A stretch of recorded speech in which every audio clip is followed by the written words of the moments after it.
الحمد لله والعاقبة للمتقين ولا عدوان إلا على الظالمين، والصلاة والسلام على الرسول المبعوث رحمة للعالمين وعلى آله وأصحابه الأتقياء وعلى التابعين لهم بإحسان إلى يوم الدين. أما بعد، أوصيكم ونفسي بتقوى الله تعالى. walaalyaal waxaynu sharxaynay xadiidka saxiixa ee nabiga ka soo arooray calayhi salaatu wasalaam ee uu nabigu ummadda faray ninbuu ku halqabsaday isagoo waaninaya. waxa uu leeyahay 5 arrimood oo qaniimo ah ka faa'iidayso, 5 dhibaato intaanay kugu iman. wuxuu soo horreysiiyey nabigu dhalinyaranimada ka faa'iidayso intaanu gabowgu kugu iman. waxa labaa ka faa'iideysa caafimaadka intaan cudurku kugu iman. waxa saddex maalka ka faa'iideysa intaan faqriga kugu iman aan xoolo ka bixin. waxa afara ka faa'iideyso gacan banaanaanta iyo fursad iyo faraaqa iyo mashquul la'aanta intaan mashquulku kugu iman. waxa shana noloshaad ku jirta ka faa'iideysa intaan geeridu kugu iman. marka qodobka hore oo qaniimada u horeysa ayaynu usoo qaadanaynaa waanadan waa dhalinyaranimada intaanu qofku gabowga uu nabigu sheegay gaarin. taasuu nabigu calayhi salaatu wasalaam da'yarta iyo dhalinyarada xusuusinaya. waa waana ku socotaa da'yarta, laakiin dadka ag joogee mas-uuliyiinta ana ku socoto oo la doonayo in looga faa'iideeyo waqtiga adiga ku dhaafay intaanu iyaga dhaafin. ugu horeyn, fursadan dhalinyaranimadu dadka inta da'doodu ay weynaatay waa mid ay soo wada mareen, laakiin qofku maalintuu marxaladaa marayay uma dareensanayn siduu waqtiga dambe u dareemayo. marka marxaladu dhaafto ayuu dareemayaa qiimahay lahayd iyo sidii habboonayd inaanu qofkani uga faa'iidaysan. taasina waxay kaliftaa dadka qaarkood reer magaalka ha u badnaadeena inay da'da diidaan. weli wuxuu isku qancinayaa inuu sii yar yahay. marka inta badan waxaa la yidhaha qofka aada uga faa'idaystay dhalinyaranimada waxba uma calaancalo ama kuma faano waan yarahay, waayo fursaddii baan dhaaf inuu ka faa'idaystay. laakiin fursaddu meel ay ku dhaaftay qofka garan waaya inta badan yidhaha weli dhalinyaraana. ilaahay subxaanahu wa tacaala waa marxalado uu ina marinayo. wuxuu ina xusuusiyey 3 marxaladood baynu maraynaa. qofkoo daciifa, awood yeeshay, haddana daciifa. macnaheedu waa maxay? waqtigaa awoodda aad leedihiin ka faa'iidaysta. dacfigii hore waad ka soo gudubtay, dacfigii dambena waad ku socotaa, tamardarradii dambe awooddaa u dhaxaysa ka faa'iidaysta baa ilaahay uu ku leeyahy subxaanahu wa tacaala. mar kale waxa uu leeyahy waman nucamirhu nunakisu fi lkhalqi afalaa yacqiluun. qof kastoon cimri siiyo hoosun baan u celin buu ilaahay. maxay caqli u yeelan waayeene intay cududda iyo caafimaadka leyn ay uga faa'iidaysan waayeen. waxaa cajiiba nabigu calayhi salaatu wasalaam arrimahan dhowrkee xadiidka saxiixa uu ku sheegay wuxuu ku tilmaamay haniima.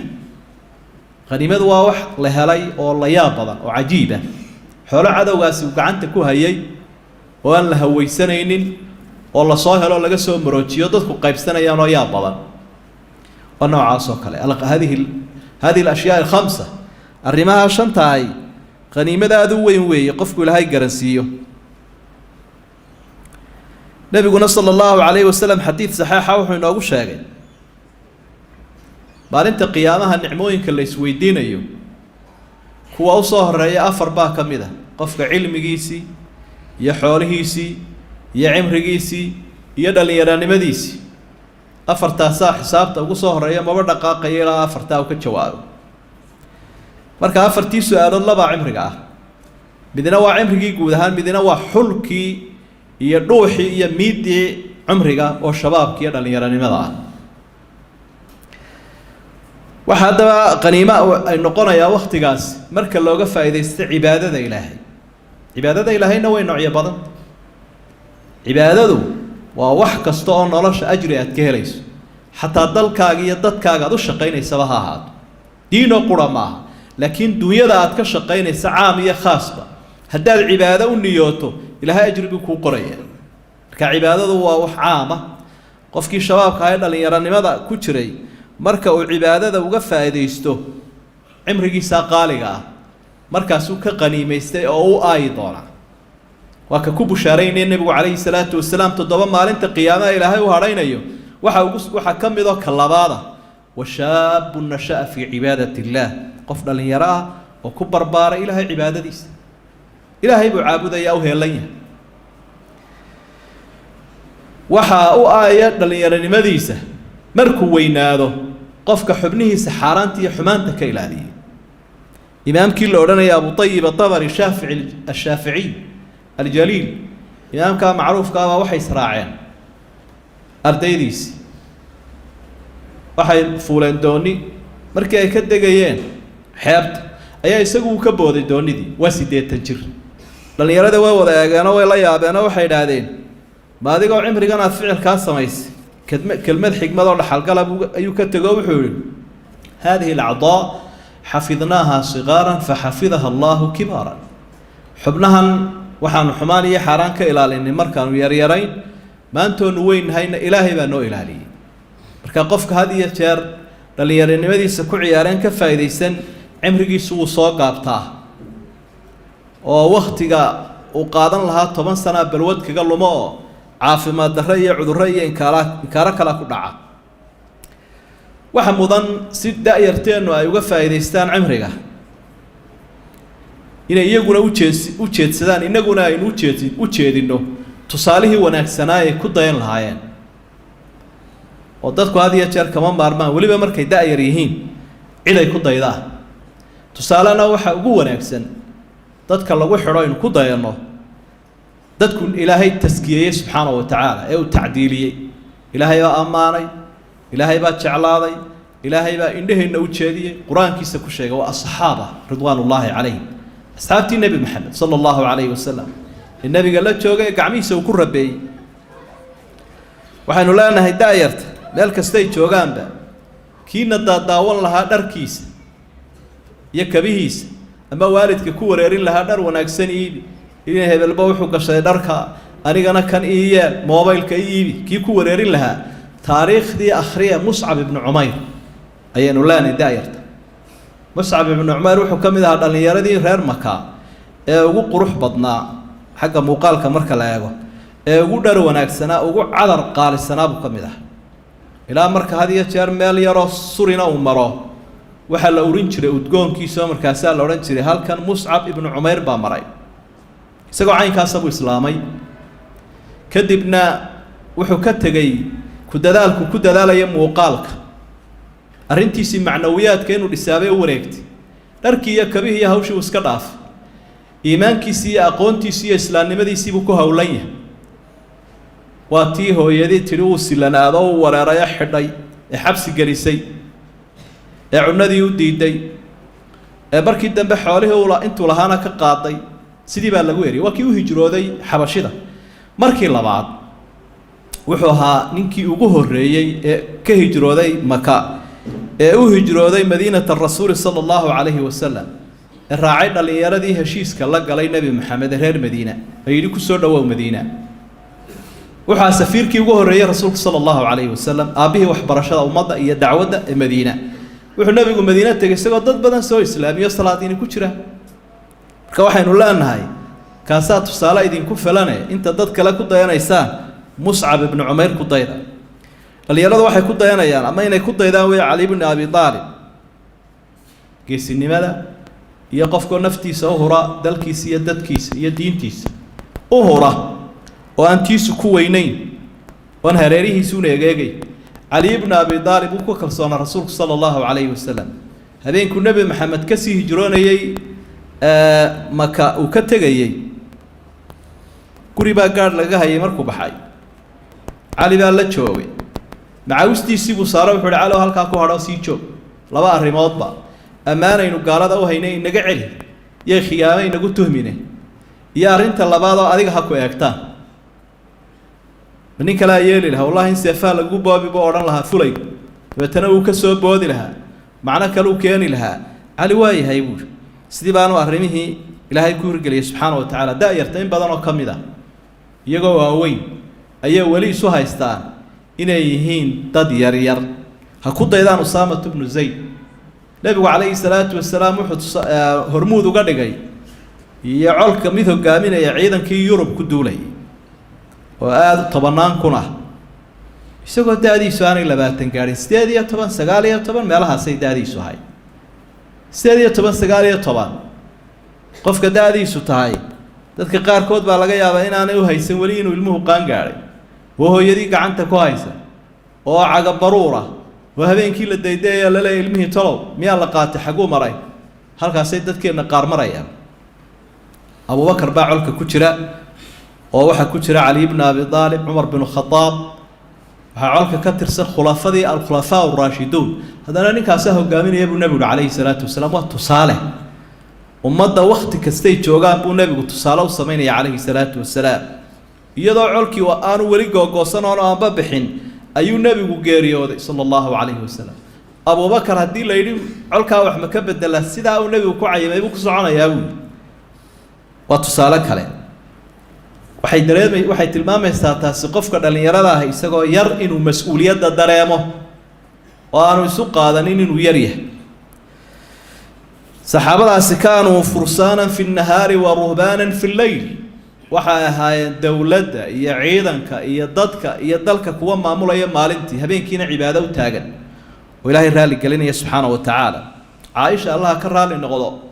da'yartaa isheeda way u jeedaa iyaduna hablaha da'yartaa bay ka mid ahay horumarka weyn xaqiijiya adduunka intay ku noolay waxaaskii nebiga waxay aad u jeclaysatay ansaartii dhalinyarada ahayd ee nebi maxamed ku soo dhoweeyey maka kaasaa taariikh bay reebto waxay leedahay odayaashii reer madiina ee dagaaladii sokeeye iyo kuwii qabyaaladda ku dhammaaday dam bay u ahayd islaamka waayo caqabad bay ku noqon lahaayeen baa laga yaabaa sida kuwa reer makaba nebiga usoo eriyeen calayhi salaatu wasalaam لكن الإسلام كي وحوا يسود وي النبي عليه الصلاة والسلام اللي يردي غير مدينة عصر جنا يرجعونه وحى رمتي حصد بقى أما مروال بقى وإلا أجادا كيد كأمضو إنه يهي اللي يردوا ده قوة أمضو ما ها نقالها ما ها الشذالكا ما ها العقدة لكن وحويان دائرة أسو كوريس الجيل القادم قرني قصص على بدل يكون وقت جات شوقوي ساد رادد بقى ومضها حتى الدنيا ده كده دالية هي ودين بما يجيانه حياد وجود دالان دائرة تودون النقطة قوة سيد الدلك أوصي حكوميان يضدك أوصي حكوميان يا عالمك سي كرديو سي والله وحد الله المال قلنا الله يلا شبانك وده عصر كان معلومات تجاه هرمرك اللي قسميه الدنيا ده إياه وحقبس جاده أيام مركل لو يدير رئيس الوزراء وده اللي يري وحقاد وجوده ده عشان بني آدمك ما حاكو تريح ثايدة وحنا أنا قوة ده يدوا بشر كبروحا ودونك كوها يسموه وبني آدم كاس مركا مامور كيجا معلمين تيدوا بقى اللي يردان كده ده له استيانو صار لهين ده هرمرك أنا وأنا نجا حسينين وحلبادون أرنتا عن كوان منك يهود الله إلى عصر جنا ينشوجنه عرور تود عدكم الله يا بس ده لو سوي مر ولد مرت عالمك يهود واحد ليه الدكسية جارة يجامعة جارة يملو جورية وحكومة ده إلا النوريين وحبوا من يبتان عرور تود الصباح دي بقى لقيها هذين كنا ولا قصوا عربية هل كاسال لقوا آخرية علم جودة يدين تود يوحي دونه يعني الموحى لقيها بينه PhD لما يسقط استحيل لبعض تنشرة من لبي لبعض تنشرة وأقوم توصل رئيسين مادي جاي يستقبل أدونك ويسوي نحتاجه طب التنوحي أيدوني هلكي وكسي والله إنك تسألياش إن هراي نوصل شجني وده واحد ولا دارنا وحقبس الدنيا ده دينتي بين لا دارنا هي إيمانك استدرات ديت وحلا جنبار معنا إن دائر تلاجود ده على دران كمان تشره وحبذا لقى بدله حلا جاي بكلمة الشباب مركز مقالة dhalinyarannimo inay dadka qaarkood u arkaan qof iska warwareego oo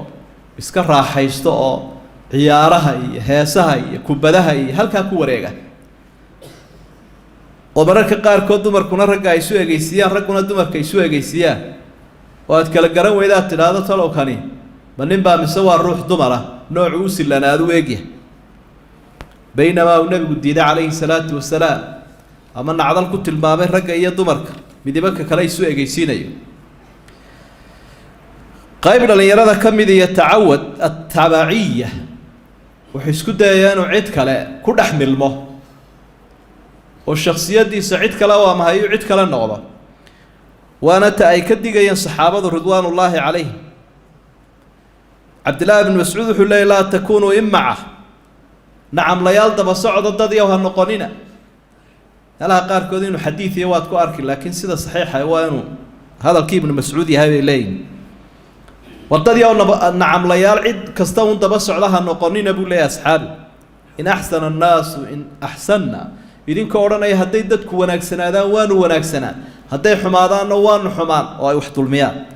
laakiin naftiina waxa uga caado dhigtaan